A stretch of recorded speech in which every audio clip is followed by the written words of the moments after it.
Wow, we finally got out of that wind out there. It's blowing pretty good.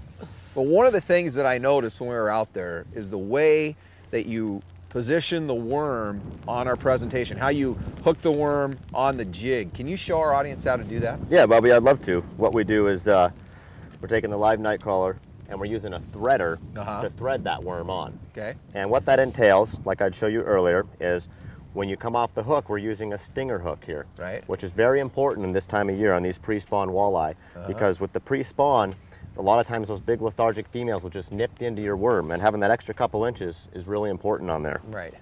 So what we do to do this is you go about 3/4 of the way down your night crawler, and you just put the worm threader right into them, not through them, just into them, and it just slides right up the worm. And you just gently slide it up them, and you want to save about 1 inch at the top. When you get to the top, you just pop it right through like that.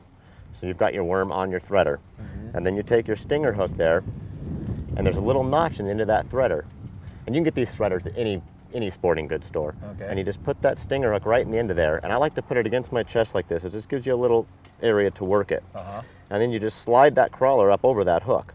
And she'll just slide right up over. Just be gentle with it. And it just slides right up over that stinger hook.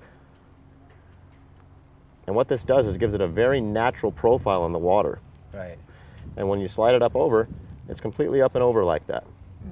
And why we left that little bit at the top is to hook on your hook there. So you just hook that right through there, and it gives you a perfect natural profile in the water. Very straight. Very straight and perfect. And what that does is that hook's only about 1 inch from the back. Right. So now when that big female comes up and bites it right here, instead of not getting that fish of a lifetime, you're going to hook that fish with the back hook. And I'd say this time of year, those pre-spawn walleye, half the fish you catch will be hooked with that back stinger hook. Also notice that the worm stays on really well too. That worm isn't going anywhere, so it'll last quite a while. It does last a long time. It's the naturalest, sleekest presentation you can use. It's very important to do that.